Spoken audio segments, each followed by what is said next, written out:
दोस्तों, इस बार फ्रांस ने भारत को ऐसा दिवाली गिफ्ट दिया है जिसकी भारत ने कभी उम्मीद भी नहीं की होगी, क्योंकि 75 सालों में पहली बार भारत के हाथ वेब टेक्नोलॉजी लगी है। इसके बाद अब भारत और फ्रांस मिलकर भारत में ही इंजन का निर्माण करने वाले हैं। क्या है पूरी खबर और भारत और फ्रांस मिलकर आखिर क्या कुछ करने वाले हैं और इससे भारत को क्या फायदा होगा, इन सब बातों के बारे में अब आपको थोड़ा विस्तार से इस वीडियो में बताते हैं। दरअसल भारत और फ्रांस जिस 110 किलो न्यूटन थ्रस्ट के इंजन को बनाने वाले हैं वह पूरी तरह से भारत के अंदर ही बनाया जाएगा। इसकी डेवलपमेंट से लेकर मैन्युफैक्चरिंग तक की एक एक प्रक्रिया भारत में ही होगी और इसकी टेक्नोलॉजी पूरी तरह से भारत के हाथों में ही होगी। तो वही इंजन का सबसे महत्वपूर्ण हिस्सा यानी कि इंटेलेक्चुअल प्रॉपर्टी राइट से भारत को आज़ादी मिलेगी कि भारत अपने हिसाब से किसी भी देश को यह इंजन सप्लाई कर पाएगा और यह भारत और फ्रांस के पास ज्वाइंट रूप से रहेगा। यानी भारत और फ्रांस मिलकर जिस इंजन को विकसित कर रहे हैं वो पूरी तरह से भारतीय इंजन होगा, जिसे लेकर भारत पूरी तरह से स्वतंत्र होगा। जानकारी के लिए बता दें कि हिंदुस्तान एरोनॉटिकल लिमिटेड और सैफ्रन एक साथ मिलकर इस साल के अंत तक फ्रेमवर्क तैयार कर लेंगे, जिससे भारत को इस बात का पता चलेगा कि इस नए इंजन को विकसित करने के लिए क्या रणनीति अपनाई जाएगी और किन किन तकनीक को विकसित किया जाना है, क्योंकि एमका मार्क 2 का प्रोडक्शन 2035 से शुरू होना है। तब तक इस इंजन को विकसित करने की टाइमलाइन पूरी हो जानी चाहिए और इस हिसाब से इस साल के अंत तक सारे फ्रेमवर्क तैयार कर लिए जाएंगे।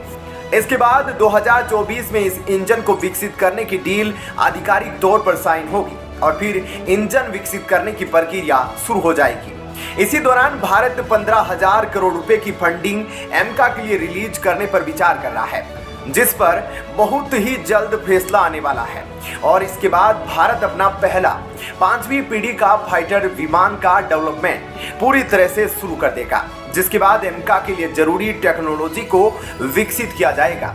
इसके बाद भारत इस फाइटर विमान से अमेरिकी M4 इंजन को रिप्लेस करेगा। तब जाकर भारत 6ठी पीढ़ी से लेस एमका मार्क 2 को 2037 तक अपनी सर्विस में शामिल कर सकता है और यह विमान भारत की हवाई क्षमता में अब तक का सबसे बड़ा इंक्रीज लेकर आने वाला है।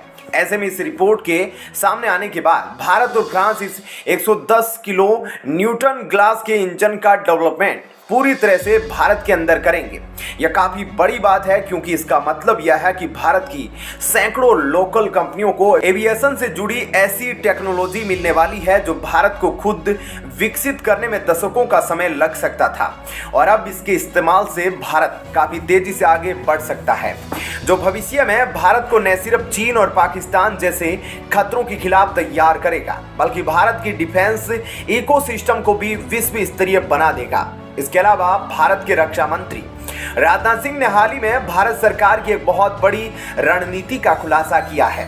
उन्होंने कहा कि हम अपने डिफेंस कैपिटल एग्जीबिशन बजट का 75% भारतीय कंपनियों से खरीदने में खर्च करेंगे, जिसका मतलब यह है कि भारत बहुत बड़ी संख्या में लोकल हथियारों की खरीद करने की योजना बना चुका है, जिससे भारत के डिफेंस सेक्टर को काफी मजबूती मिलेगी और ऐसा भारत ने देश में डिफेंस मैन्युफैक्चरिंग को बढ़ावा देने के लिए किया है। और अब भारत ने 509 डिफेंस प्रोडक्ट्स पर प्रतिबंध लगाए हैं और कहा है हम इन्हें दूसरे देशों से आयात नहीं करने वाले हैं और अब इनकी मैन्युफैक्चरिंग पूरी तरह से भारत के अंदर की जाएगी।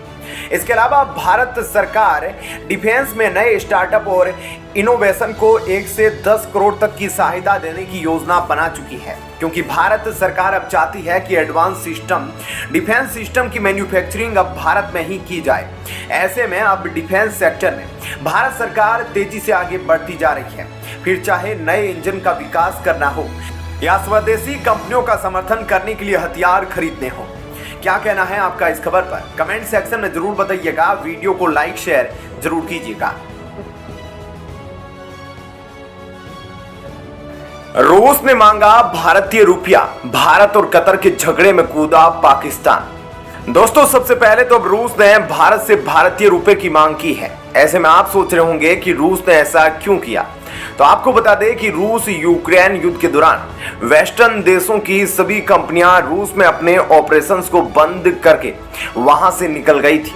जिनमें पेमेंट गेटवे कंपनियां काफी अहम थी जो रूस में ऑपरेट कर रही थी।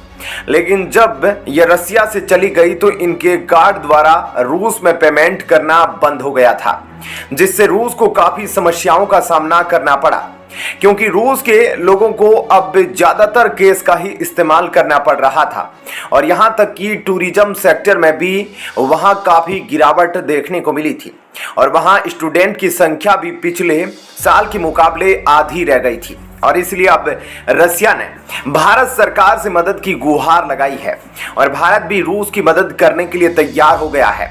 आपको बता दें कि रूस के प्रेसिडेंट पुतिन ने भारत से रिक्वेस्ट की थी कि रूस के सेंट्रल बैंक को भारत के बैंक के साथ टाई अप करने की परमिशन दी जाए। ऐसे में भारत से मंजूरी मिलने के बाद टाई अप और कोलैबोरेशन के तहत रूस का बैंक भारत के कुछ बैंकों के साथ एक डील साइन करेगा। इसके बाद भारत के उन बैंक के ब्रांच में जाकर रूस के बैंक में अकाउंट खुलवाए जा सकेंगे और जो भी यह करना चाहता है उसे बस भारत के बैंक में डॉक्यूमेंट सबमिट करने होंगे, जिसको वेरीफाई करने के बाद रशियन बैंक का अकाउंट नंबर उन्हें आसानी से मिल जाएगा।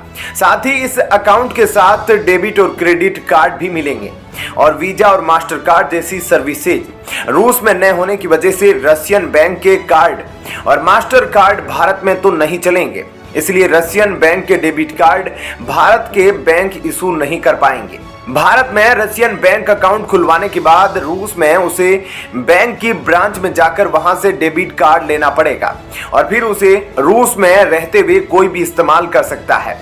इसका सीधा मतलब यह है कि अब भारत में रशियन अकाउंट खुलवाकर इसके कार्ड को आसानी से रूस में इस्तेमाल कर सकते हैं, जिसका फायदा भारतीय स्टूडेंट्स और बिजनेसमैन का होगा जो रसिया जाना चाहते हैं और वहां जाकर बिजनेस या पढ़ाई करना चाहते हैं, क्योंकि फिलहाल रूस में वीजा और मास्टर कार्ड नहीं चल रहे हैं। इसलिए अब यह तरकीब भारत और रूस ने मिलकर निकाली है, जिससे भारत और रूस को काफी फायदा होगा। वहीं दूसरी तरफ अब कतर में फंसे 8 भारतीय पूर्व नौसैनिकों को मौत की सजा विवाद में पाकिस्तान भी कूद पड़ा है। जी हां दोस्तों, अब भारत और कतर के बीच जो विवाद चल रहा है उस विवाद को पाकिस्तान अब बड़ी बड़ी कूटनीति और बयानबाजी की बातें कर रहा है और इसी के सिलसिले में पाकिस्तान के विदेश मंत्रालय ने भारत के खिलाफ जमकर जहर उगला है। पाकिस्तान प्रवक्ता ने दावा किया है कि कतर की घटना भारत की जासूसी में शामिल होने का ठोस सबूत है। उन्होंने अपने बयान में खाड़ी देशों को भड़काने की कोशिश की है और यह आरोप लगाया है कि भारत जासूसी करवा रहा है। साथ ही उन्होंने यह भी कहा कि पाकिस्तान लंबे समय से भारत की जासूसी का मुद्दा उठाता आया है। साल 2019 में कुलभूषण जाधव को अरेस्ट किया गया था, जो कि भारतीय नौसेना का पूर्व अधिकारी है और जासूसी कर रहा था। वहीं भारत ने साफ कर दिया कि कुलभूषण जाधव का पाकिस्तान की जासूसी से कोई संबंध नहीं और उन्हें सीमा के पास से जबरदस्ती पाकिस्तान द्वारा उठाया गया था। जानकारी के लिए बता दें कि कतर ने अभी भी भारत को यह साफ नहीं बताया है कि उसने इन 8 अधिकारियों को मौत की सजा क्यों दी और ना ही इससे कोई जुड़ा दस्तावेज उन्होंने भारत सरकार को सौंपा है।